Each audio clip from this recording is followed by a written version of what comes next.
¿Cuántos crímenes se esconden detrás de los cuadros más famosos del mundo? Miramos los retratos que cuelgan en las galerías más prestigiosas, obras maestras pintadas por manos de genios, y vemos la serenidad de una reina, la piedad de una princesa, la melancolía de una consorte. Contemplamos sus rostros inmortalizados en óleo, sus manos delicadamente posadas sobre lujosos vestidos de brocado y terciopelo, y asumimos que su vida fue un reflejo de esa imagen. Opulenta, solemne, quizás algo triste, pero siempre digna. Nos han enseñado a ver la historia a través de estos lienzos, a aceptar la narrativa oficial que los acompaña como un evangelio incuestionable. Pero el arte, en su sublime belleza, es también el más sofisticado de los cómplices, un velo dorado que oculta las verdades más oscuras, un silencio elocuente que ha perpetuado durante siglos la mayor de las conspiraciones. Debajo del barniz craquelado y de las capas de pigmento, yace una realidad brutal que desafía todo lo que creemos saber. Esos ojos que nos observan desde el pasado, no solo guardan los secretos de la corte, sino el terror de sus últimos días. Esas joyas que adornan sus cuellos, no solo son símbolos de poder, sino también el peso de una jaula dorada de la que no podían escapar. Cada pincelada que define la palidez de su piel, podría no ser un ideal de belleza renacentista, sino la crónica visual de un envenenamiento lento. Nos hemos acostumbrado a la tragedia edulcorada, a la leyenda romántica de la reina que murió de pena, pero la verdad es mucho más cruda, más metódica y infinitamente más aterradora. La historia no es solo un relato de batallas y tratados, es, en muchos casos, la escena de un crimen perfectamente encubierto. 7 nombres resuenan con una cadencia de mito y melancolía: Catalina de Aragón, Juana de Castilla, Isabel de Portugal, Ana Bolena. Figuras inmortalizadas como las veneradas y trágicas, arquetipos de la fragilidad real, mujeres cuyo destino parece haber sido escrito con la tinta de un cuento de hadas sombrío. La historia nos las presenta como flores delicadas, demasiado puras o demasiado sensibles para el mundo hostil de la política y el poder. Sus muertes, convenientemente registradas en los anales de la corte, se atribuyeron a causas tan poéticas como imprecisas: fiebres súbitas que aparecían sin previo aviso, una constitución débil que finalmente cedía, o una profunda melancolía que les arrebataba las ganas de vivir. Son las protagonistas de una narrativa piadosa, borradas y reescritas para encajar en el papel que el patriarcado les asignó incluso después de la muerte. Su imagen pública fue cuidadosamente construida para servir a un propósito. Se convirtieron en símbolos de piedad, en ejemplos de virtud femenina, cuya desgracia era un recordatorio del orden natural de las cosas. La mujer, un ser emocional y frágil. El hombre, el pilar de la razón y el poder. Sus biografías oficiales son un tejido de mentiras piadosas y omisiones calculadas, un monumento a la resignación cristiana. Se nos cuenta que aceptaron su destino con una gracia casi divina, que se marchitaron lentamente en sus aposentos palaciegos, rodeadas de damas de compañía y confesores, suspirando por un amor perdido o por un hijo ausente. Esta versión de los hechos, repetida durante siglos, ha calado tan hondo que se ha convertido en una verdad histórica, una leyenda tan hermosa como falsa, diseñada para absolver a los verdaderos culpables. El escenario de estas tragedias es la Europa de los siglos XV y XVI, una era de una ferocidad política sin precedentes, enmascarada bajo el velo del Renacimiento y la devoción religiosa. Era un tiempo de consolidación de poder, donde las grandes monarquías se forjaban a través de la guerra, la diplomacia y sobre todo el matrimonio. En este tablero de ajedrez continental, las mujeres de la realeza no eran jugadoras, sino las piezas más valiosas. Su valor no residía en su intelecto, su carácter o sus ambiciones, sino exclusivamente en su vientre, en su capacidad para engendrar un heredero varón que garantizara la continuidad de la dinastía, y en los tratados de paz que sus nupcias sellaban entre reinos enemigos. Eran el activo más preciado y por esa misma razón, la amenaza más peligrosa. Un patriarcado absoluto regía cada aspecto de sus vidas, desde el amanecer hasta el anochecer. Sus cuerpos no les pertenecían, eran propiedad del Estado, recipientes sagrados destinados a un propósito dinástico.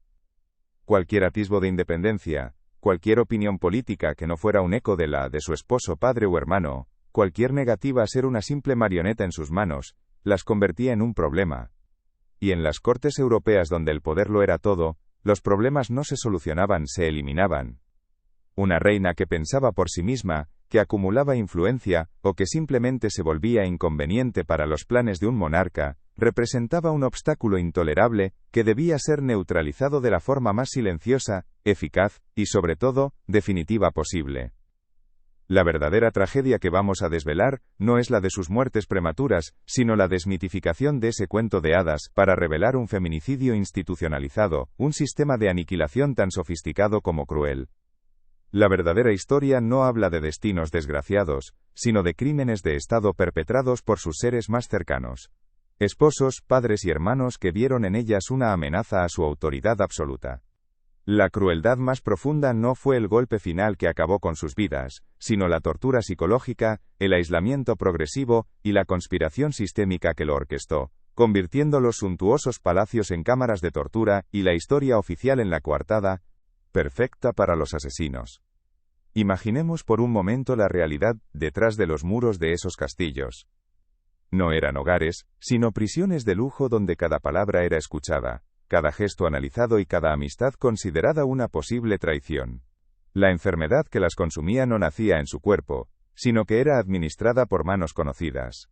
El veneno en la copa de vino, la restricción deliberada de agua y alimento, el confinamiento en estancias oscuras y húmedas para quebrar su espíritu.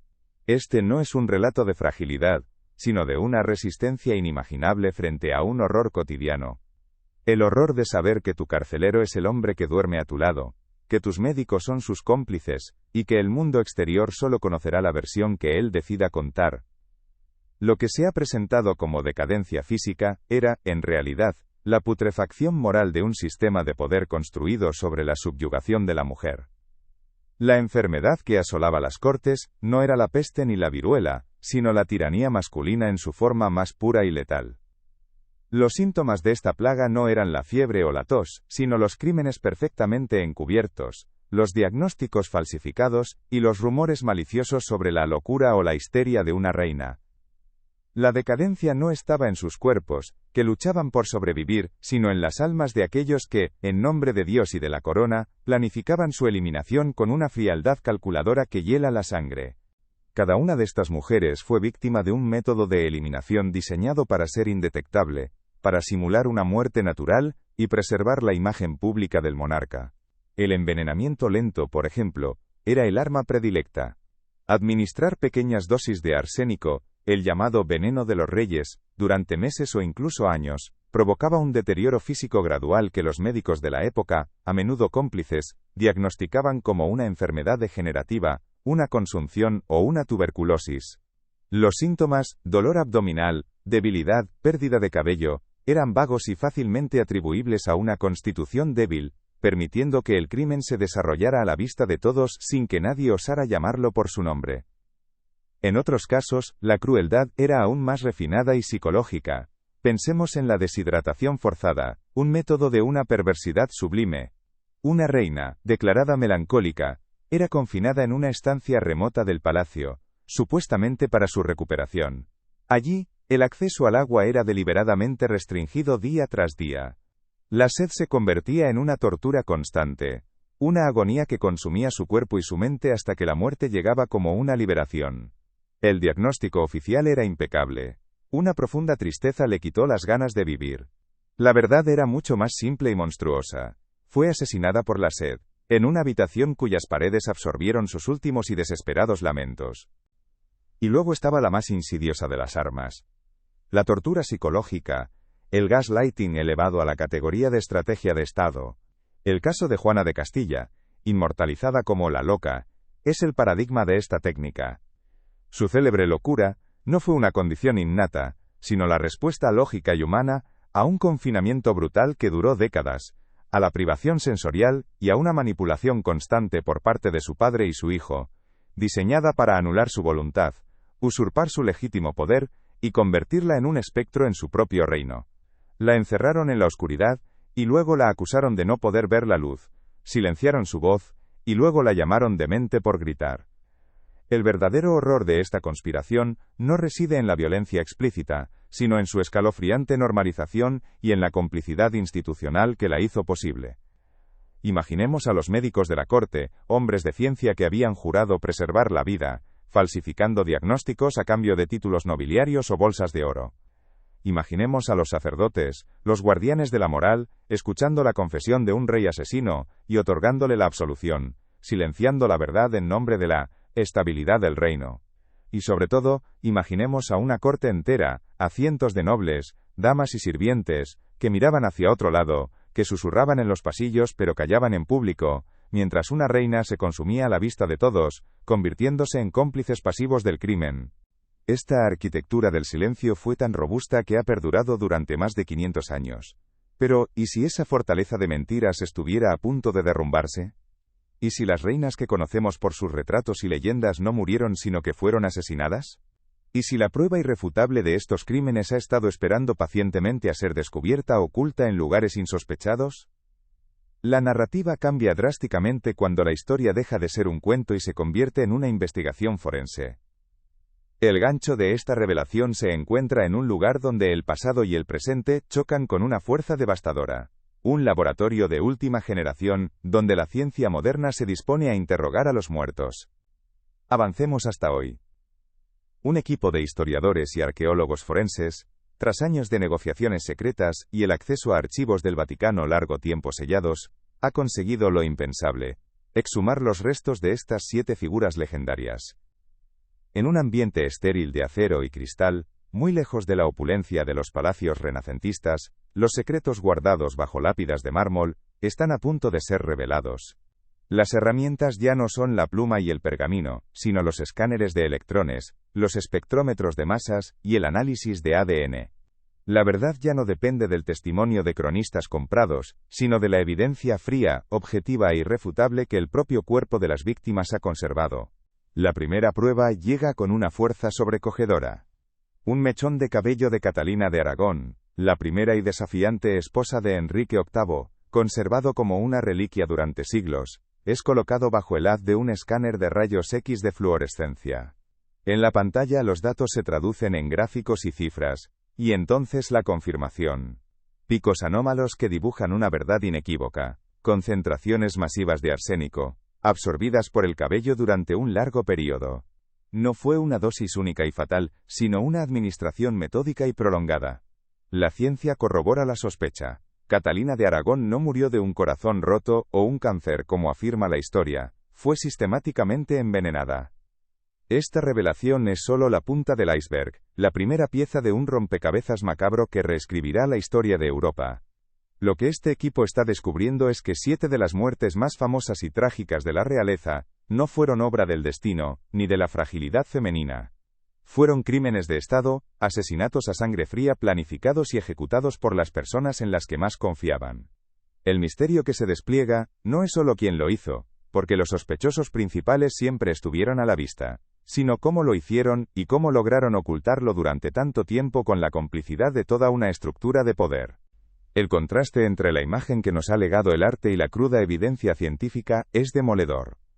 En la National Portrait Gallery de Londres cuelga un retrato de Catalina. Su rostro es sereno, sus labios apenas esbozan una sonrisa resignada, sus ojos miran con una piedad inquebrantable. Es la imagen de la reina devota y traicionada, un icono de la resistencia pasiva. Pero en el laboratorio, la pantalla del ordenador cuenta una historia diferente. Una historia de dolor físico atroz, de calambres abdominales, de un cuerpo que se consume lentamente desde dentro mientras la mente permanece lúcida, consciente del veneno que la está matando y de la mano que se lo administra cada día. La imagen se funde, superponiendo el suntuoso retrato al óleo, con el frío gráfico del análisis espectrográfico, la belleza idealizada contra la fría y brutal verdad. De repente, el cuadro deja de ser una obra de arte para convertirse en la máscara que oculta el rostro del asesino. Y una pregunta resuena con una fuerza ensordecedora, una pregunta que se extiende más allá de Catalina, hacia todas esas otras reinas y princesas, cuyas muertes fueron demasiado oportunas, demasiado convenientes. La pregunta que impulsa toda nuestra investigación y que cambiará para siempre nuestra percepción del pasado: ¿cuántos más? Este descubrimiento nos obliga a redefinir el concepto de decadencia, en el contexto histórico. La narrativa tradicional la asocia con el cuerpo enfermo, con la fragilidad inherente de la mujer. Pero la verdadera decadencia, la putrefacción que exploramos, no es biológica, sino moral. Es la descomposición de un sistema de poder que devoraba a sus mujeres, La gangrena ética de una sociedad, que valoraba más una alianza dinástica que una vida humana. La enfermedad no residía en el útero de las reinas sino en la corona de los reyes. Una enfermedad llamada tiranía, cuyos síntomas eran el miedo, el silencio y la muerte disfrazada de causas naturales. El veneno dinástico no solo corría por las venas de sus víctimas, sino que impregnaba los cimientos mismos de la monarquía. Era un veneno invisible, inodoro e insípido, que se servía en copas de oro y se administraba con sonrisas y palabras amables. Se manifestaba en el aislamiento progresivo, en la sustitución de damas de compañía leales por espías, en la intercepción de la correspondencia, en la prohibición de ver a los propios hijos. Cada uno de estos actos era una dosis más del veneno psicológico que preparaba el terreno para el veneno físico, un proceso de deshumanización que convertía a una reina poderosa en una prisionera indefensa dentro de su propia casa. La arquitectura del silencio fue el otro pilar de esta conspiración. Los palacios, con sus largos pasillos, sus gruesos muros de piedra y sus intrincadas tapicerías, fueron diseñados para absorber los gritos y contener los secretos. El silencio no era solo la ausencia de sonido, sino una política activa. Un código no escrito que todos en la corte entendían y obedecían por miedo o por ambición. Hablar era una sentencia de muerte. Susurrar era un riesgo. El único camino seguro era ver, oír y callar. Este silencio cómplice es el que permitió que los crímenes se cometieran, y que la verdad permaneciera enterrada durante medio milenio. Pero incluso en la opresión más absoluta, la resistencia encuentra una forma de manifestarse. Estas mujeres no fueron meras víctimas pasivas esperando su final. Lucharon. Su resistencia fue silenciosa, sutil, pero increíblemente valiente. Se manifestó en mensajes cifrados en los bordados de un tapiz, en palabras de auxilio arañadas bajo el marco de madera de una ventana, en cartas contrabandeadas a través de sirvientes leales. Estas misivas, consideradas durante siglos como desvaríos de una mente enferma, son ahora las claves que, junto a la evidencia forense, nos permiten reconstruir el crimen y devolverles la voz que les fue arrebatada. El horror de su situación era precisamente la intimidad de la traición. El asesino no era un enemigo extranjero, ni un conspirador en la sombra. Era el esposo con el que compartían lecho, el padre que debía protegerlas, el hijo por el que habían luchado. Esta dimensión personal convierte su tragedia en algo universal y atemporal. Es la historia de la traición definitiva, la perversión de los lazos más sagrados en nombre del poder. El conflicto no era solo político, era una guerra librada en la intimidad de los aposentos reales, una batalla desesperada por la supervivencia contra aquellos a quienes una vez amaron, y en quienes confiaron. El retrato mentía, los libros de historia mentían. Los cronistas de la corte, los embajadores, los médicos, todos formaron parte de una red de engaño que ha perpetuado una de las mayores injusticias históricas. Han convertido asesinos en reyes afligidos y a víctimas en locas o mártires. Pero la ciencia no entiende de estatus ni de poder. La evidencia química contenida en un hueso o en un mechón de cabello es un testigo incorruptible, un eco del pasado que no puede ser silenciado ni manipulado. Y ese testigo ha empezado a hablar después de 5 siglos de silencio forzado. Lo que estamos a punto de presenciar es más que una simple corrección histórica. Es un acto de justicia póstuma. Es devolverles a estas mujeres su verdadera historia, no la que escribieron sus verdugos. Es cambiar su legado, de figuras trágicas y pasivas a mujeres que resistieron, que lucharon, y cuya verdad, aunque enterrada bajo toneladas de tierra y mentiras, ha demostrado ser inmortal. Estamos a punto de exhumar no solo sus cuerpos, sino la verdad misma. Una verdad que sacudirá los cimientos de nuestra comprensión de la historia y del poder.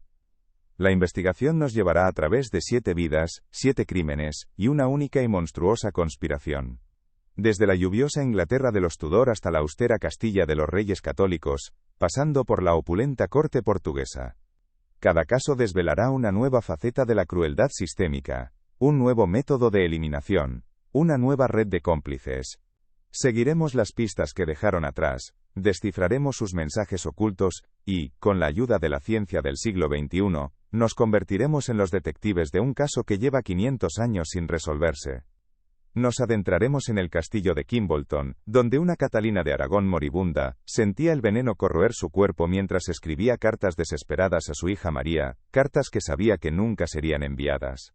Estaremos en la habitación de Arévalo, donde una reina de Portugal, Isabel, arañaba las paredes secas en un delirio de sed, víctima de una tortura invisible para el mundo exterior.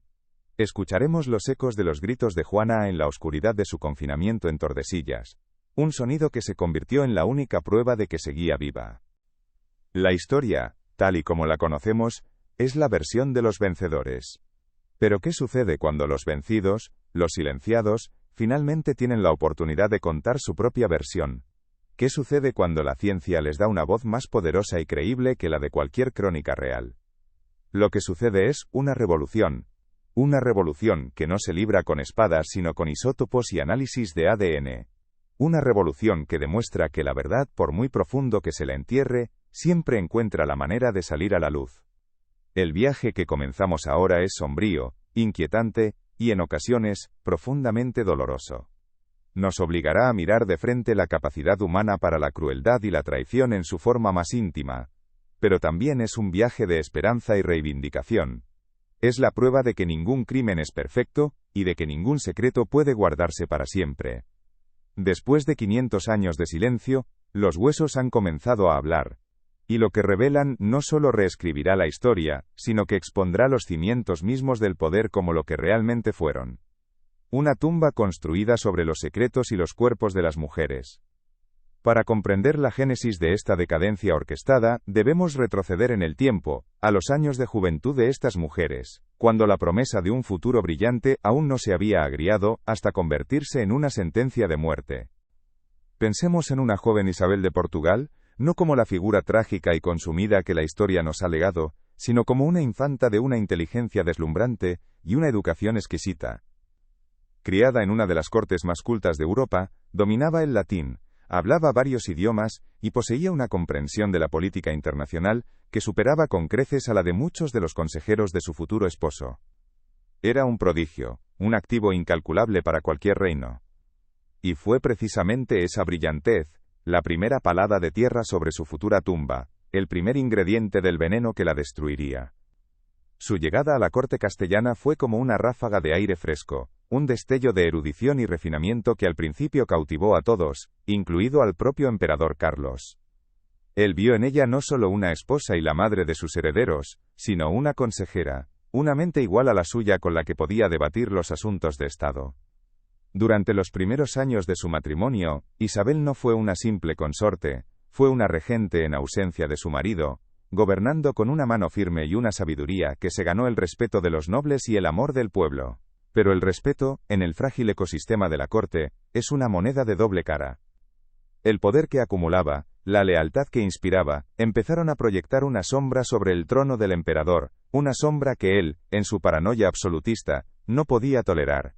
El cambio fue sutil al principio, una corriente subterránea de desconfianza, que comenzó a erosionar los cimientos de su relación. Una sugerencia política de Isabel en el Consejo Real era recibida con un silencio gélido en lugar de con el debate entusiasta de antaño. Una decisión que tomaba como regente era sutilmente cuestionada o revertida a la vuelta del emperador. Los cortesanos, astutos barómetros del favor real, empezaron a notar el cambio. Las audiencias con la emperatriz se hicieron menos concurridas.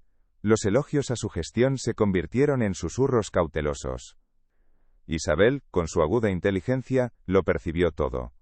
Vio cómo el hombre que una vez la había admirado por su mente, ahora la temía por ella. La jaula dorada, invisible hasta entonces, comenzaba a materializarse a su alrededor, sus barrotes forjados con el miedo y el orgullo herido de un monarca. La semilla de su inconveniencia había sido plantada y regada con cada éxito, con cada muestra de competencia. Lo mismo ocurrió con otras, como Ana Bolena en la corte inglesa. Su pecado no fue la ambición, como nos han contado, sino su negativa a ser una pieza pasiva en el juego de Enrique VIII. Se atrevió a tener opiniones propias sobre la reforma religiosa, a influir en los nombramientos políticos, a ser una compañera intelectual en lugar de una concubina sumisa. Esta negativa a encajar en el molde preestablecido de la consorte silenciosa y obediente fue su verdadera herejía. Se convirtió en un problema, un obstáculo para la voluntad absoluta del rey.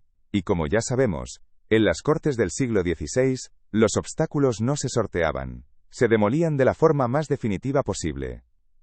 El patrón se repetía con una regularidad escalofriante en todas las cortes de Europa. Una reina o princesa demostraba una capacidad de liderazgo, una independencia de pensamiento, o simplemente una popularidad que amenazaba con eclipsar la de su soberano masculino. Este era el pecado original, el acto que desencadenaba la maquinaria de aniquilación. Primero llegaba el aislamiento.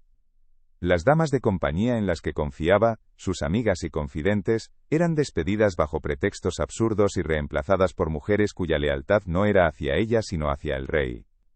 Eran espías disfrazadas de sirvientas, sus oídos atentos a cada suspiro, sus ojos registrando cada lágrima para luego reportarla como prueba de inestabilidad emocional. Luego venía la censura de su mundo exterior. Su correspondencia con su familia, en su país de origen, era interceptada, leída, y a menudo destruida. Se le negaba el acceso a embajadores y dignatarios, cortando sus lazos con el mundo político que también comprendía. Su universo se encogía día a día, reduciéndose a los confines de sus aposentos, un espacio cada vez más asfixiante y solitario. Este confinamiento progresivo era una forma de tortura psicológica diseñada para quebrar su espíritu, para hacerla dudar de su propia cordura, para ablandarla y prepararla para el golpe final. Era el preludio silencioso del asesinato, la fase en la que la víctima era despojada de su identidad y su red de apoyo, dejándola completamente sola y vulnerable. La enfermedad nunca llegaba de repente. Era un visitante insidioso, que se anunciaba con síntomas vagos y fácilmente descartables, diseñados para no levantar sospechas inmediatas. Para una, comenzaba con una fatiga persistente, una lasitud que los médicos de la corte, ya cómplices del complot, diagnosticaban como los vapores típicos de la naturaleza femenina. Para otra, era un sutil malestar digestivo, un dolor sordo en el abdomen que se atribuía a la rica comida de palacio, o a una constitución delicada.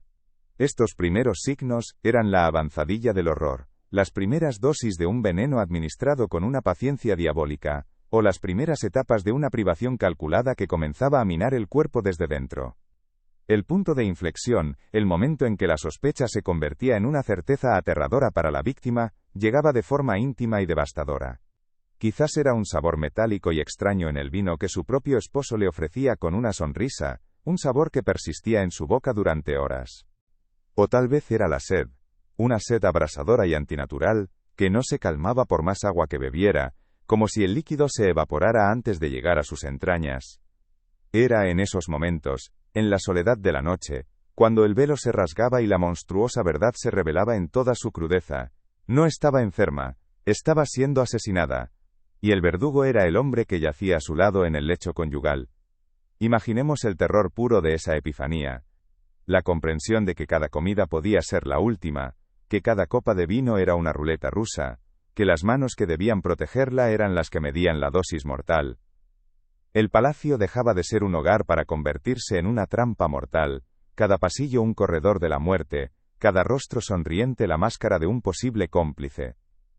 La paranoia se convertía en su única compañera constante, una sombra fría que la seguía a todas partes.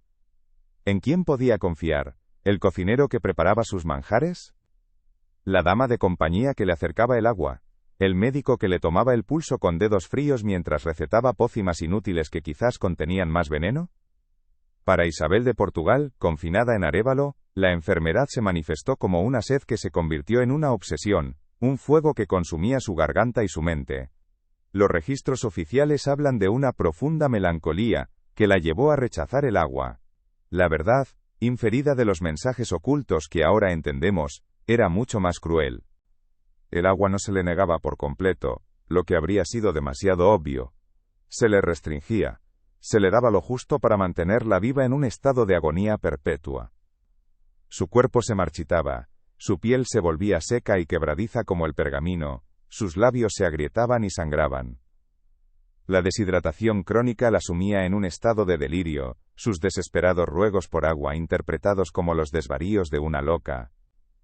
En el caso de Catalina de Aragón, la decadencia fue un proceso más lento, una sinfonía de dolor orquestada con arsénico.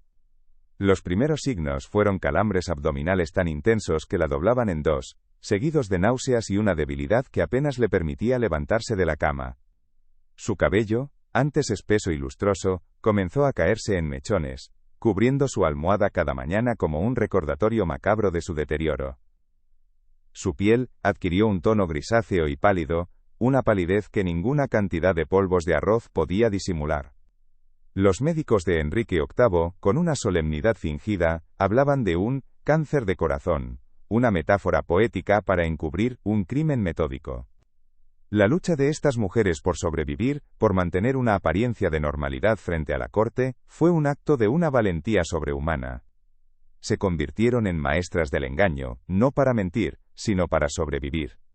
La rutina matutina ante el espejo se transformó en un ritual de guerra, una preparación para la batalla diaria de la vida pública. El neceser de belleza no contenía simples cosméticos, sino las armas para ocultar la verdad de su cuerpo torturado, para mantener intacta la máscara de la realeza mientras por dentro se desmoronaban. Era una actuación desesperada por la vida, un último acto de desafío contra sus verdugos. El ceruse, una pasta blanca a base de plomo, se aplicaba en capas gruesas sobre el rostro y el cuello para ocultar el tono enfermizo de la piel. Era una máscara literal, pesada y tóxica, que ocultaba la palidez del envenenamiento o las manchas de la desnutrición. Sobre esa base blanca, se aplicaba colorete con una mano temblorosa pero decidida, buscando recrear el rubor de la salud, una vitalidad que ya no poseían. Era un intento desesperado de pintar la vida sobre un lienzo de muerte, de convencer al mundo, y quizás a sí mismas, de que aún no estaban vencidas. Cada pincelada era un acto de resistencia. Los ojos, a menudo hundidos y rodeados de ojeras oscuras por el insomnio y el dolor, recibían un tratamiento especial. Usaban belladona para dilatar las pupilas, creando un brillo febril y artificial que enmascaraba el sufrimiento que había detrás. Miraban al mundo a través de una visión borrosa, pero lo que el mundo veía era un destello de vitalidad, una chispa de la reina que una vez fueron. Era una ilusión óptica comprada a un alto precio, un esfuerzo agotador por mantener la compostura, por no delatar con la mirada el terror y el dolor que las consumían. Caminar por los grandes salones del palacio se convirtió en una prueba de resistencia. Cada paso requería una concentración inmensa para no tropezar, para no mostrar la debilidad de sus miembros, para mantener la espalda erguida a pesar de los calambres que les retorcían las entrañas. Se apoyaban discretamente en los muebles, usaban los pesados pliegues de sus vestidos para ocultar el temblor de sus manos. Sonreían, asentían, participaban en conversaciones triviales sobre la caza o el último baile, mientras una batalla campal se libraba dentro de sus cuerpos. El esfuerzo era tan monumental que, al regresar a la soledad de sus aposentos, se desplomaban sobre la cama, exhaustas, sin fuerzas siquiera para llorar. El impacto en su vida diaria fue la aniquilación de toda paz y seguridad. La comida se convirtió en una fuente de terror. Cada plato que se les presentaba era examinado con una desconfianza febril. ¿Estaría envenenado este trozo de carne? ¿Y esta copa de vino? Intentaban comer solo aquello que veían preparar a otros, o lo que sus hijos comían, pero sus verdugos eran astutos. El veneno podía estar en la sal, en una salsa especial preparada solo para ella, o administrado lentamente a través de sus medicinas. La desconfianza se extendía a todo y a todos, creando un infierno de aislamiento psicológico del que no había escapatoria. Sus estrategias de lucha iban más allá del maquillaje. Intentaron comunicarse con el exterior, arañando mensajes desesperados en lugares ocultos, esperando que algún día alguien los encontrara. Catalina de Aragón escribió cartas a su hija María, no solo de amor maternal, sino con advertencias veladas, con frases de doble sentido que esperaba que una mente astuta pudiera descifrar. Intentó sobornar a guardias, apelar a la piedad de alguna dama de compañía, buscar un antídoto en libros de herboristería que leía a escondidas. Cada intento era un riesgo mortal, y la mayoría de las veces, fracasaba, aumentando su sensación de impotencia. El gaslighting institucional se intensificó a medida que su salud se deterioraba. Los rumores sobre su locura o su histeria se difundían deliberadamente por la corte. Su debilidad física se presentaba como una prueba de su debilidad mental. Sus protestas, sus acusaciones desesperadas de que estaban siendo envenenadas, eran descartadas como los delirios de una mente febril, como la prueba definitiva de que habían perdido la razón. Era un círculo vicioso perfecto. El propio crimen creaba los síntomas que luego se usaban como justificación para el crimen mismo, absolviendo a los culpables y condenando a la víctima a una muerte sin credibilidad. La putrefacción moral del sistema se manifestaba en la complicidad activa de quienes la rodeaban. El médico real, un hombre que había jurado el juramento hipocrático, se sentaba a su lado, le tomaba el pulso y con una expresión de profunda pena le diagnosticaba una melancolía incurable. Sabía que estaba mintiendo. Sabía que los síntomas no correspondían a ninguna enfermedad natural conocida. Pero un título nobiliario, una bolsa de oro, o el simple miedo a la ira del rey, eran más poderosos que su juramento.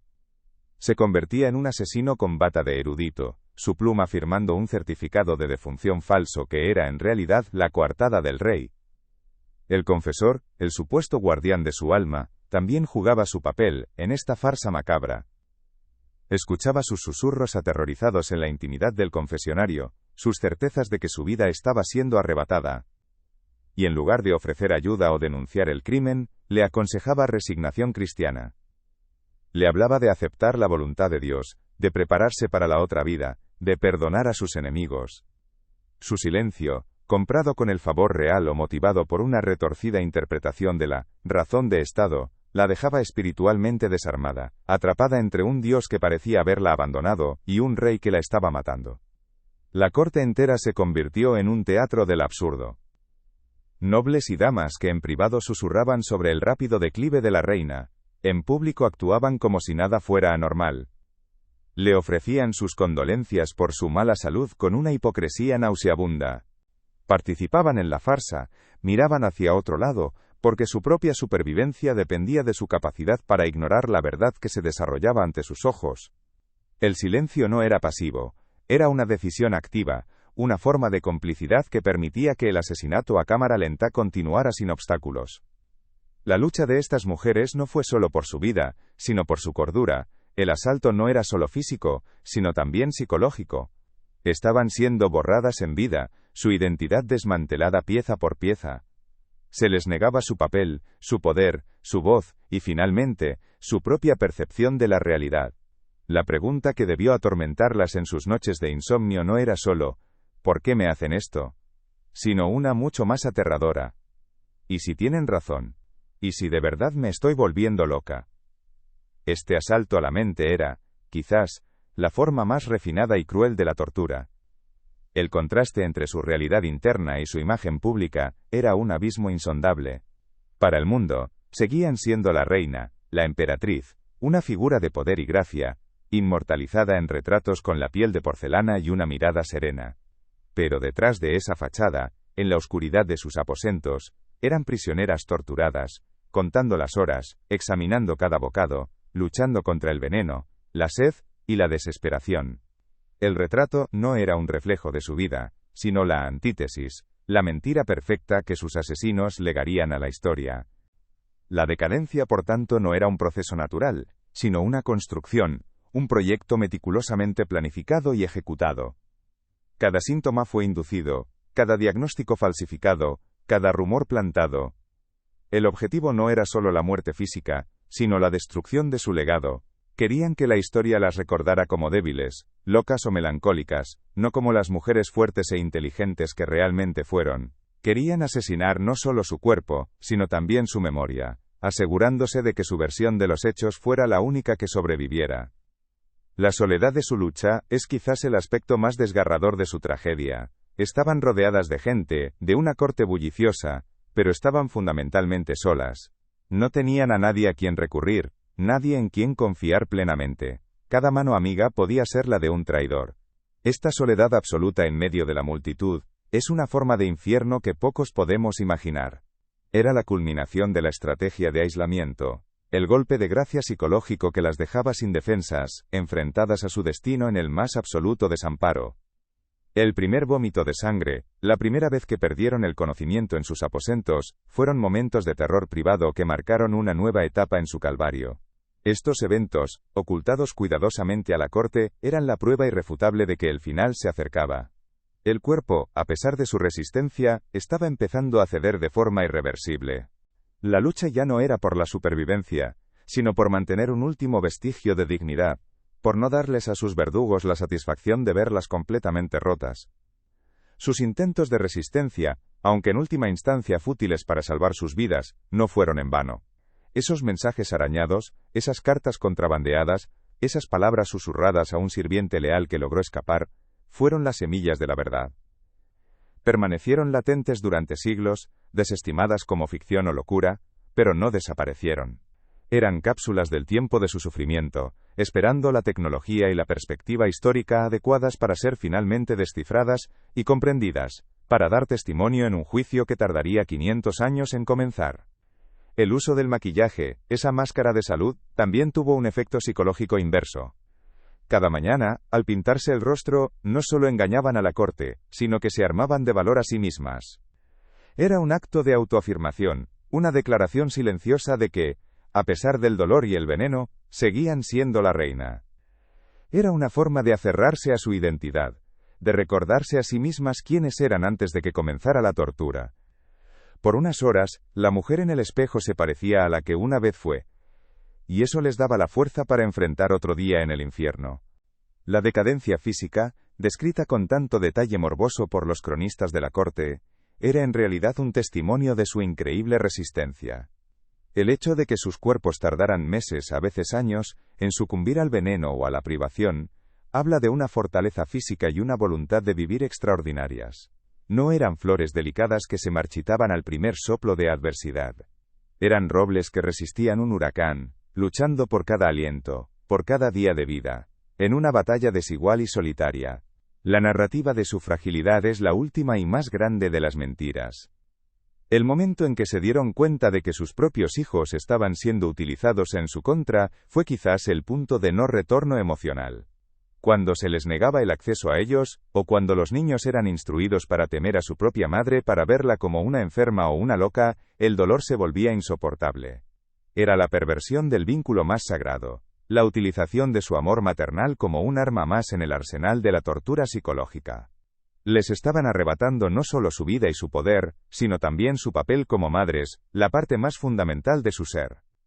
La lucha inicial, por tanto, fue una guerra en múltiples frentes, una batalla física contra los efectos del veneno y la privación, una batalla psicológica contra el gaslighting y el aislamiento, una batalla pública para mantener la fachada de normalidad y poder, y una batalla espiritual para no sucumbir a la desesperación. Estas mujeres no fueron víctimas pasivas. Fueron guerreras que lucharon con las únicas armas que les quedaban, su inteligencia, su voluntad, y su increíble capacidad de resistencia. La arquitectura del silencio que las rodeaba era tan sólida como los muros de piedra de sus castillos. Cada persona en la corte, desde el noble más encumbrado hasta el sirviente más humilde, se convirtió en un ladrillo de esa estructura. El miedo era el cemento que los unía. El miedo a perder el favor real, a ser desterrado, a correr la misma suerte que la reina.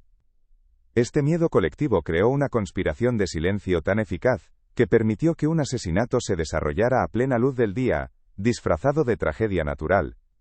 El veneno dinástico no solo destruía el cuerpo de la reina, envenenaba el alma de todo el reino, corrompía la justicia, la medicina, la religión y la lealtad. Transformaba a hombres buenos en cómplices, a hombres de ciencia en charlatanes y a hombres de Dios en hipócritas. La muerte de la reina no era un evento aislado, sino el síntoma más visible de una enfermedad moral mucho más profunda que había infectado los cimientos mismos del poder, una putrefacción que emanaba directamente del trono. La primera vez que una de ellas intentó rechazar abiertamente la comida o la bebida de manos de su esposo, la reacción fue una muestra escalofriante del poder absoluto. No hubo gritos ni violencia explícita.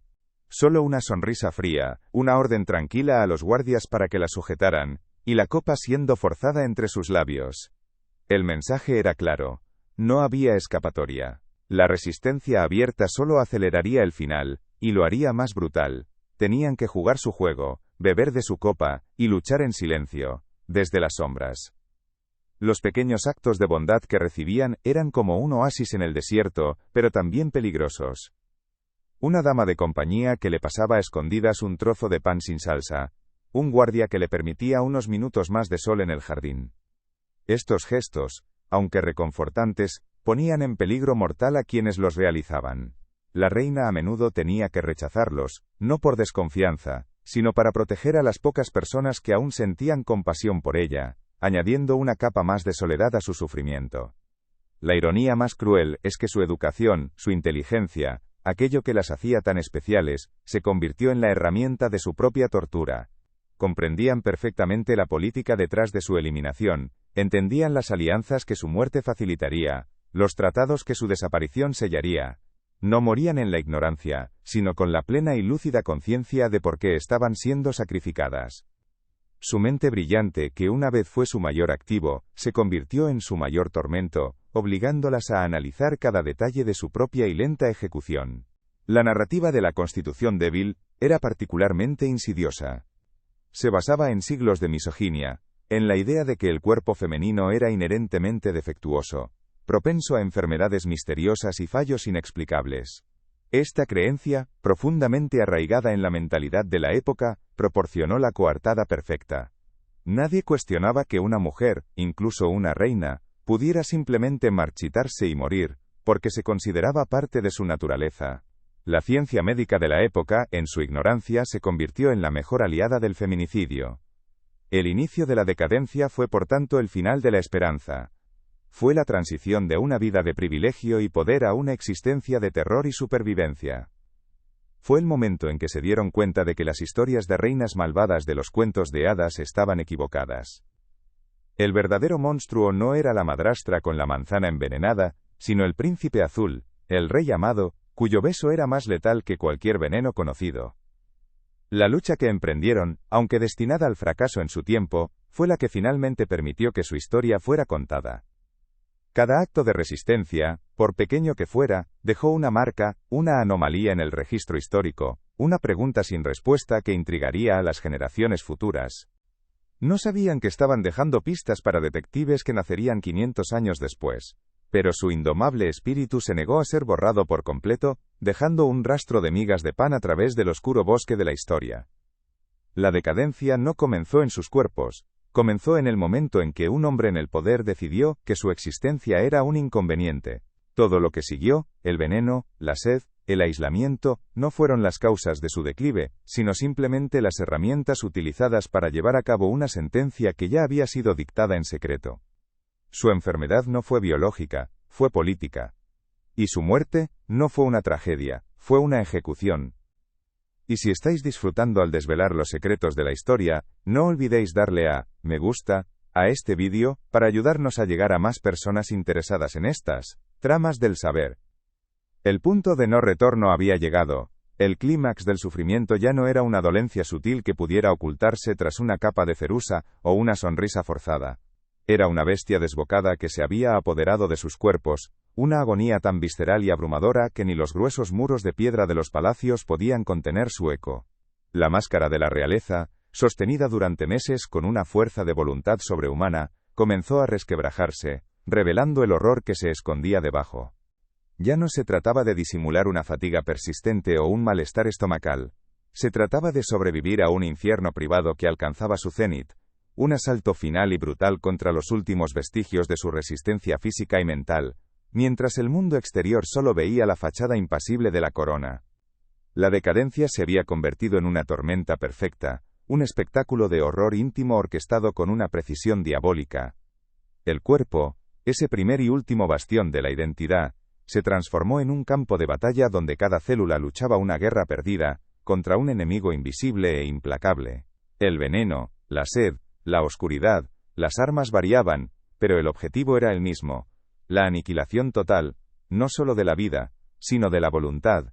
Este era el momento en que la víctima era empujada al límite absoluto de la resistencia humana, un umbral de dolor donde la cordura se deshilachaba, y el simple acto de respirar se convertía en un acto de desafío heroico.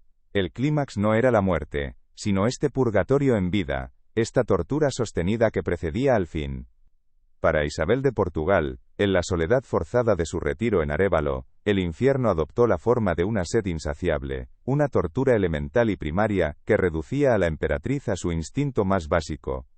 La deshidratación dejó de ser una simple incomodidad para convertirse en un fuego líquido que le abrasaba la garganta, la lengua un trozo de cuero agrietado pegado al paladar. Cada trago de aire era como inhalar polvo. Cada pensamiento una alucinación febril sobre ríos, fuentes y lluvia. Su cuerpo entero gritaba por agua, un anhelo tan profundo que eclipsaba cualquier otro dolor, cualquier otro recuerdo de quién había sido. La emperatriz del Sacro Imperio Romano Germánico, una de las mujeres más poderosas del mundo, estaba siendo asesinada por la negación de la sustancia más simple y fundamental para la vida. La crueldad de su tormento residía en su refinamiento. No se le negaba el agua por completo, se le administraba en dosis ínfimas, lo justo para mantenerla viva y consciente de su agonía. Oía a los sirvientes en los pasillos, el sonido de jarras llenándose, el murmullo de una fuente en el patio lejano. Esos sonidos, antes triviales, se convirtieron en una tortura auditiva, promesas de un alivio que nunca llegaba. En su delirio comenzó a arañar los muros de su habitación, no por locura, sino en una búsqueda desesperada de humedad, sus uñas rompiéndose contra la piedra seca, dejando surcos que eran el testamento mudo de su sufrimiento. Sus carceleros registraron este acto como una prueba más de su mente rota, de la profunda melancolía que la consumía, cuando en realidad era la manifestación más pura de su instinto de supervivencia. El mundo, sin embargo, solo conocía la imagen que su esposo, el emperador, quería proyectar. En los retratos oficiales pintados durante este periodo, Isabel aparece etérea, casi translúcida, con una expresión de piedad resignada. Sus manos, que en la realidad arañaban la piedra en busca de una gota de agua, se muestran delicadamente posadas sobre un libro de oraciones. Su piel, que en la realidad estaba seca y quebradiza como un pergamino viejo, se representa con la suavidad del alabastro. El artista, siguiendo las directrices de la corte, no pintó a una mujer torturada, sino a una santa en ciernes, una mártir de la piedad. El óleo y el barniz se convirtieron en los cómplices perfectos, transformando la escena de un crimen en un icono de devoción religiosa, una mentira tan bella que nadie se atrevería a cuestionarla. La consecuencia a largo plazo de esta enfermedad fue la justificación perfecta para su total anulación política. Una emperatriz consumida por la melancolía y los delirios no podía gobernar ni aconsejar. Su confinamiento, presentado como una medida piadosa para su recuperación, fue en realidad un golpe de estado silencioso. Su poder fue transferido, sus leales apartados, y su nombre invocado solo como el de una figura trágica y ausente.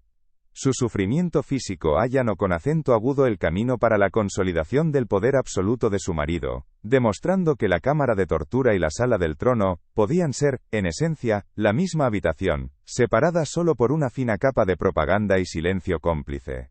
En la oscuridad perpetua de Tordesillas, el clímax del sufrimiento de Juana de Castilla fue de una naturaleza diferente, pero no menos brutal. Su infierno no fue la sed, sino la aniquilación sensorial. Encerrada durante décadas en estancias sin apenas luz, privada de contacto humano significativo, su mundo se redujo a la negrura y al silencio. En ese vacío absoluto, el único sonido real era el de su propia respiración, el latido de su propio corazón, y finalmente, sus propios gritos. Esos gritos, que la historia ha inmortalizado como la banda sonora de su locura, eran en realidad su única herramienta de resistencia, su única forma de afirmar su existencia, frente a un sistema que intentaba borrarla. Gritaba para no olvidar el sonido de una voz humana, aunque fuera la suya. Gritaba para sentir la vibración en su pecho, una prueba física de que seguía viva. Gritaba contra el silencio, contra la oscuridad, contra los carceleros que la ignoraban, y contra el padre y el hijo que la habían condenado a esa tumba en vida. No eran los gritos de una loca, eran los rugidos de una leona enjaulada, un acto de desafío desesperado contra la nada. La tragedia es que sus verdugos tomaron ese acto de resistencia y lo retorcieron, presentándolo al mundo como la prueba irrefutable de la enfermedad mental que ellos mismos habían inducido a través de la tortura. El conflicto entre su imagen y su realidad es el más perverso de todos. Juana no fue pintada como una santa, sino como el arquetipo de la mujer histérica y fuera de control. Los relatos de la corte filtrados a los embajadores describían sus ataques de furia, sus gritos inhumanos, construyendo la narrativa de Juana la loca. Su imagen pública se convirtió en una profecía autocumplida, una caricatura monstruosa diseñada para legitimar la usurpación de su corona. La encerraron en la oscuridad y luego la culparon por no poder encontrar la luz. La silenciaron y luego la condenaron por gritar. Su retrato histórico es la obra maestra del gaslighting institucional, una calumnia pintada con la tinta de la traición. La consecuencia de su locura fue la más duradera y devastadora. No solo perdió su reino, sino que fue despojada de su identidad, de su papel como madre, de su propia humanidad a los ojos del mundo. Se convirtió en un fantasma legal, una reina cuyo nombre se utilizaba para gobernar, pero cuya persona era mantenida bajo llave, invisible e impotente. Su tragedia personal aseguró la estabilidad de la corona de Castilla, y luego del imperio de su hijo Carlos, demostrando que el poder dinástico a menudo se construye sobre los cimientos de un sacrificio humano, en este caso, el de una reina sacrificada en el altar de la razón de Estado. Mientras tanto, en el húmedo y frío castillo de Kimbolton, Catalina de Aragón enfrentaba el clímax de su propio calvario. El arsénico, administrado durante meses, había iniciado una rebelión interna en su cuerpo. El dolor en su abdomen era un fuego constante, una garra de hierro que le retorcía las entrañas sin descanso. La comida se convertía en cenizas en su boca, y el agua tenía un sabor metálico y nauseabundo que presagiaba el vómito. La debilidad era tan profunda que levantar la cabeza de la almohada requería un esfuerzo hercúleo. Su cuerpo se estaba descomponiendo desde dentro, una putrefacción química que era lenta, metódica y exquisitamente dolorosa. En sus peores momentos, vomitaba un líquido oscuro, casi negro, que los médicos, con una solemnidad hipócrita, diagnosticaban como bilis negra, un síntoma de su incurable melancolía. Era sangre, sangre digerida por el veneno que corroía las paredes de su estómago. En la soledad de sus aposentos, lejos de la mirada de la corte, se enfrentaba a la evidencia física de su propio asesinato. Veía la muerte en el orinal, sentía su aliento gélido en la debilidad de sus miembros, pero se aferraba a la vida con una tenacidad que asombraba incluso a sus carceleros. Su cuerpo era un campo de batalla, y aunque sabía que la guerra estaba perdida, se negaba a rendirse sin luchar hasta el último aliento. Su última y más desesperada lucha fue por la verdad. Con manos temblorosas y una voluntad de hierro, escribió sus últimas cartas a su hija, María. Cada letra trazada era una victoria contra el veneno que nublaba su mente y paralizaba sus músculos. En esas cartas, entre líneas de amor maternal y consejos piadosos, intentaba dejar un testamento, una advertencia, un último grito de auxilio. Sabía que probablemente serían interceptadas, que sus palabras serían tergiversadas, pero tenía que intentarlo. Era su último acto de resistencia, no para salvar su vida, que ya daba por perdida, sino para salvar su historia de las mentiras que sabía que la rodearían. Y esas mentiras ya se estaban pintando. El retrato de Catalina que ha llegado hasta nosotros, atribuido a Lucas Horenboot, la muestra con una serenidad casi sobrenatural. Su rostro, enmarcado por una cofia austera, es el de una mártir. Sus ojos, aunque tristes, transmiten una fuerza espiritual inquebrantable. No hay rastro del dolor atroz, de la agonía física, del terror de saberse envenenada por orden del hombre, al que todavía llamaba su esposo. El cuadro es una obra maestra de la propaganda póstuma, la imagen de la reina piadosa y traicionada que acepta su destino con gracia cristiana. La realidad de la mujer que se retorcía de dolor en una cama fría, fue cuidadosamente borrada del lienzo de la historia. La consecuencia de su muerte, presentada al mundo como el resultado de un cáncer de corazón, fue monumental. Eliminó el último obstáculo para el matrimonio de Enrique VIII con Ana Bolena, y aceleró la ruptura con Roma, cambiando para siempre el curso de la historia de Inglaterra y de la cristiandad. Su tragedia personal se convirtió en la piedra angular de una nueva iglesia y una nueva dinastía. El asesinato de una reina devota fue el pecado original sobre el que se construyó la Iglesia de Inglaterra, un hecho convenientemente omitido en los anales que escribieron los vencedores. El clímax del sufrimiento de estas mujeres revela un patrón aterrador. Ya fuera por la sed, la oscuridad o el veneno, el método siempre buscaba simular un deterioro natural, una decadencia del cuerpo o de la mente que absolviera a los verdaderos culpables. El palacio, con su opulencia y su belleza, se convirtió en el escenario perfecto para estos crímenes a cámara lenta. El lujo de los tapices, el brillo del oro y la solemnidad del protocolo creaban una ilusión de orden y normalidad que enmascaraba la brutalidad que se desarrollaba en los aposentos privados. La belleza era la coartada del horror. La dicotomía entre la imagen glorificada y la realidad brutal es el corazón de esta conspiración. Los retratos al óleo no eran simples representaciones artísticas, eran armas de propaganda, herramientas para construir una narrativa falsa que ha perdurado durante siglos. Nos enseñaron a ver a estas mujeres a través de los ojos de sus asesinos. Vemos la piedad de Isabel, la locura de Juana, la resignación de Catalina, porque eso es lo que sus verdugos querían que viéramos. Han controlado su imagen póstuma con tanto éxito como controlaron sus vidas. El impacto a largo plazo en sus relaciones personales fue la aniquilación total de la confianza y el afecto. El amor se convirtió en miedo, la lealtad en sospecha. ¿Cómo podría una reina volver a confiar en su esposo, en su médico, en su confesor, sabiendo que podían ser parte de un complot para matarla? Esta destrucción de los lazos humanos más fundamentales fue, quizás, una tortura aún más profunda que el dolor físico. Las dejó en un estado de aislamiento emocional absoluto, solas en un universo de sonrisas falsas y manos traicioneras. La putrefacción moral del sistema alcanzó su punto más bajo en este clímax de sufrimiento. La complicidad ya no era pasiva sino activa. Los médicos no solo diagnosticaban mal, probablemente ayudaban a calibrar las dosis de veneno o a diseñar el régimen de privación. Los sirvientes no solo callaban, participaban activamente en la tortura, llevando la copa envenenada o la ración de agua medida. La corte entera se convirtió en una red de conspiradores, unidos por el miedo y la ambición, todos participando en el lento y ritualizado sacrificio de su reina. Esta fase de la decadencia fue también la más peligrosa para los conspiradores.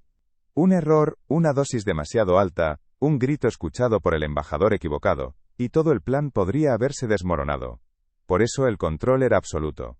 Las reinas eran aisladas, sus visitantes controlados, su correspondencia censurada.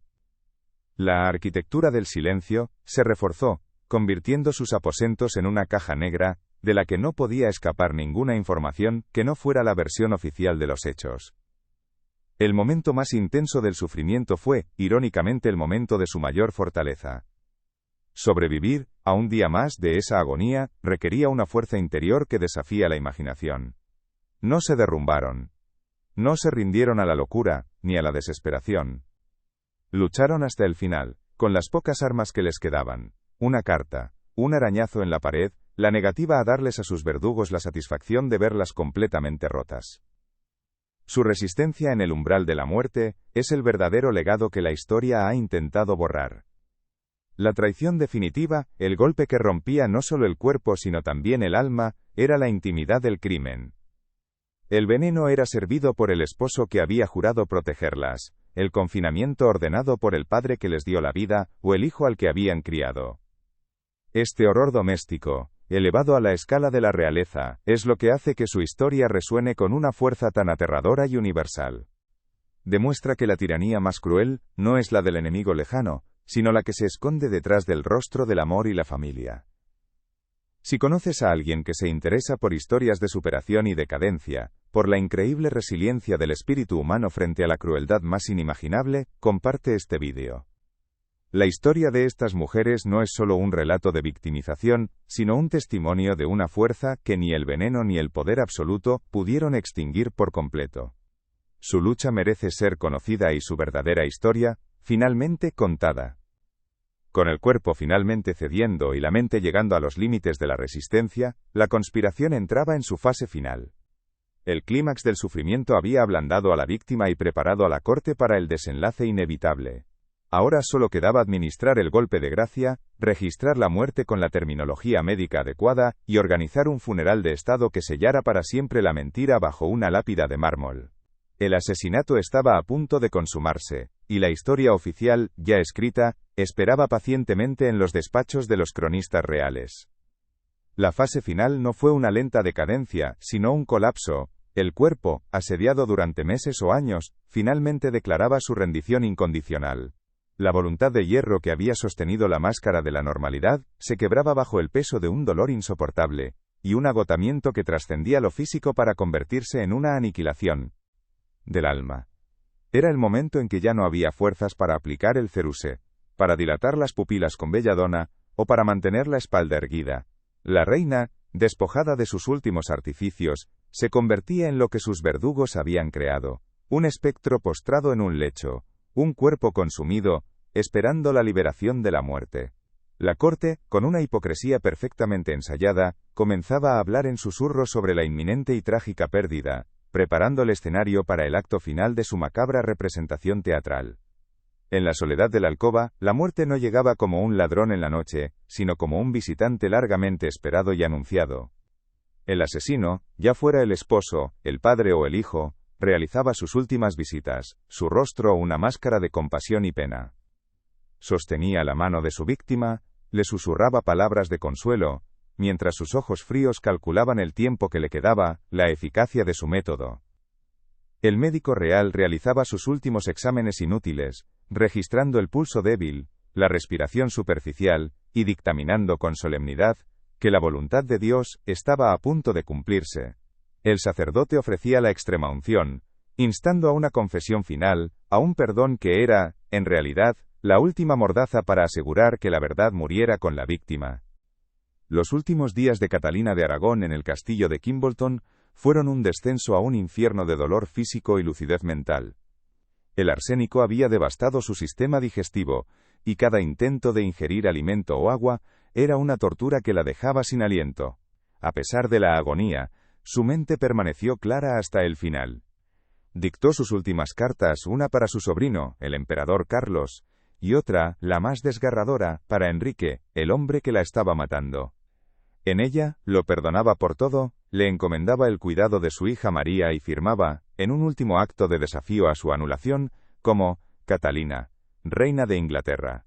Murió rodeada de sus pocas damas leales, su cuerpo finalmente liberado del veneno, que había combatido con una fuerza sobrehumana durante tanto tiempo. Tras su muerte, el embalsamador, al abrir su cuerpo, encontró un corazón completamente negro y marchito, con un crecimiento oscuro adherido a él.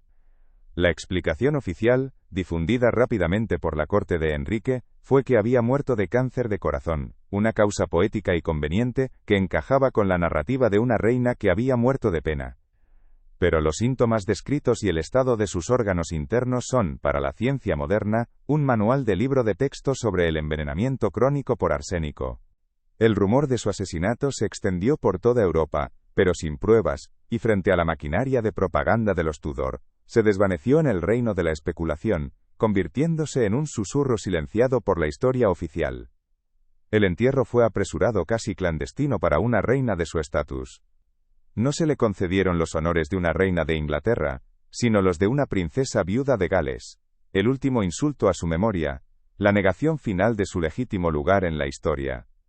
Su tumba en la catedral de Peterborough se convirtió en un símbolo silencioso de la injusticia, una losa de piedra que sellaba no solo sus restos, sino el secreto de un crimen de Estado. La decadencia de Catalina fue completa. Su cuerpo consumido por el veneno, su título revocado, su muerte atribuida a un corazón roto, y su historia reescrita para servir a los intereses del hombre que ordenó su eliminación. El ciclo de la aniquilación se había cerrado. Pero el tiempo, ese juez implacable, tiene una paciencia infinita. 500 años después, en la atmósfera estéril de un laboratorio, la verdad de Catalina resurgió con una fuerza irrefutable. El análisis de sus reliquias, de los documentos médicos de la época y de las cartas que sobrevivieron, no dejó lugar a dudas. La ciencia forense, actuando como un tribunal de apelación histórico, emitió su veredicto. No fue un corazón roto. No fue cáncer. Fue un asesinato sistemático, prolongado y cruel. La evidencia, fría y objetiva, le devolvió la voz que le fue arrebatada en su lecho de muerte, transformando su tragedia en una acusación que resonaría a través de los siglos. Y su caso fue solo el principio. Uno tras otro los secretos de las otras 6 mujeres fueron exhumados y expuestos a la luz de la ciencia. Los huesos de Isabel de Portugal revelaron los marcadores de una deshidratación crónica severa, una condición que no ocurre de forma natural en un palacio lleno de sirvientes y pozos. Los estudios psicológicos retrospectivos sobre los registros del confinamiento de Juana de Castilla recontextualizaron su locura como un caso clásico de síndrome de abuso reactivo, una respuesta sana a una situación de tortura insana. Cada revelación era un martillazo más sobre los cimientos de la historia oficial, cada dato científico una grieta en la fachada de la leyenda. El legado de estas mujeres, por tanto, se transforma radicalmente. Ya no son las veneradas y trágicas arquetipos de la fragilidad femenina y el destino adverso. Se revelan como lo que realmente fueron: supervivientes, luchadoras, mujeres de una inteligencia y una fortaleza extraordinarias, que se enfrentaron a un sistema diseñado para destruirlas. Su resistencia, aunque finalmente vencida por la fuerza bruta, no fue en vano. Dejaron tras de sí un rastro de pistas, un eco de su sufrimiento que, aunque débil, nunca se extinguió por completo, y que finalmente ha sido escuchado. Su verdadero legado no es la tragedia, sino la persistencia indomable de la verdad. Imaginemos ahora el acto final de esta reparación histórica. En las grandes catedrales y palacios de Europa, donde sus tumbas han sido visitadas durante siglos por turistas que leían epitafios de mentiras piadosas, se desvelan nuevas placas conmemorativas. Junto al nombre de Isabel de Portugal ya no se lee sobre su profunda melancolía, sino una frase corta y demoledora: asesinada por deshidratación forzada. Al lado del de Catalina de Aragón, la causa de la muerte se corrige: víctima de envenenamiento sistemático.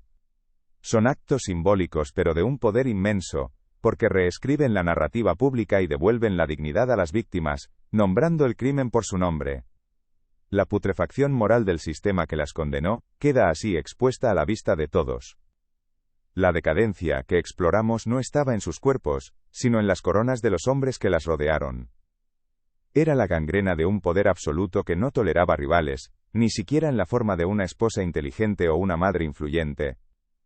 La enfermedad no era la histeria femenina, sino la tiranía masculina en su forma más íntima y letal. La historia de estas 7 mujeres se convierte en un microcosmos que refleja una verdad universal sobre la naturaleza del poder, y el precio que a menudo pagan las mujeres por desafiarlo. Esta revelación nos obliga a mirar el arte y la historia con otros ojos. Cuando volvamos a un museo y contemplemos el retrato de una reina renacentista, ya no veremos solo la belleza serena de la obra, veremos la máscara. Nos preguntaremos qué historia de dolor se esconde detrás de esa mirada piadosa, qué terror se oculta bajo las capas de óleo y barniz. Los cuadros dejan de ser ventanas al pasado, para convertirse en espejos que reflejan nuestra propia credulidad, nuestra disposición a aceptar la versión edulcorada de la historia. Nos enseñan que la belleza puede ser la más sofisticada de las cómplices. El palacio, ese símbolo de poder y opulencia, también cambia su significado.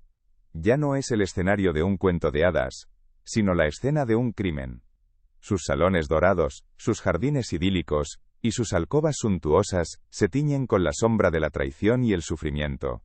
Cada pasillo susurra los secretos que guardó, cada tapiz parece absorber los gritos silenciados. Comprendemos que la jaula más segura no es la que tiene barrotes de hierro, sino la que está hecha de oro, protocolo y soledad. Una prisión de lujo donde la víctima está a merced de su carcelero. La historia, por tanto, no es una colección de hechos inamovibles grabados en piedra, sino un relato fluido, sujeto a revisión, a medida que nuevas herramientas y nuevas perspectivas nos permiten interrogar el pasado. La ciencia forense se ha convertido en la llave que ha abierto las tumbas selladas, no para profanar a los muertos, sino para liberarlos de las mentiras que los aprisionaron. Nos demuestra que ningún secreto está a salvo para siempre y que la justicia, aunque tarde 500 años, puede encontrar su camino. La verdad, al final, siempre persiste. La vida personal de estas monarcas no es una simple anécdota histórica, es el motor que impulsó algunos de los mayores cambios políticos y religiosos de su tiempo. La eliminación de Catalina de Aragón no fue solo un drama conyugal, fue el catalizador de la Reforma inglesa. La anulación de Juana de Castilla no fue una tragedia familiar, fue la maniobra que consolidó el mayor imperio que el mundo había conocido bajo su hijo Carlos V. Sus sufrimientos privados tuvieron consecuencias públicas monumentales, demostrando que lo personal es, y siempre ha sido, profundamente político. Nos queda una última y escalofriante pregunta. Si esto le sucedió a 7 de las mujeres más poderosas y visibles de su tiempo, cuyas vidas estaban documentadas y observadas por cortes y embajadores de toda Europa, ¿qué suerte corrieron las innumerables mujeres anónimas de la historia? ¿Cuántas esposas de nobles, comerciantes o campesinos consideradas inconvenientes desaparecieron silenciosamente, sus muertes atribuidas a fiebres, melancolías o accidentes, sus historias nunca contadas, sus cuerpos enterrados sin que nadie hiciera preguntas? El patrón que hemos descubierto en la realeza es probablemente solo la punta de un iceberg de violencia sistémica. La verdadera decadencia, por tanto, no es un fenómeno del pasado. Es la tendencia humana a abusar del poder, a silenciar la disidencia y a sacrificar a los individuos en el altar de la ambición. Las herramientas cambian, del arsénico a la desinformación, del confinamiento físico al aislamiento digital. pero la dinámica subyacente de la opresión permanece. La historia de estas reinas no es solo una lección sobre el siglo XVI, es una advertencia para el siglo XXI, un recordatorio de que debemos cuestionar siempre las narrativas oficiales y escuchar atentamente las voces que han sido silenciadas. Su lucha nos enseña que incluso frente a una opresión abrumadora, la resistencia es posible. En sus cartas, en sus mensajes ocultos, en su negativa a rendirse, estas mujeres lucharon no solo por sus vidas, sino por su verdad. No sabían si su historia sería escuchada, pero actuaron con la esperanza de que algún día lo fuera. Y ese acto de fe a través del tiempo, es su victoria final. Demostraron que se puede matar el cuerpo, pero no se puede asesinar una verdad que se niega a morir. Así, el cuento de hadas se desmorona para revelar una investigación criminal, y la tragedia se transforma en un acto de justicia póstuma. Las veneradas y trágicas son reivindicadas, no como víctimas pasivas, sino como las testigos de cargo en un juicio contra la historia misma.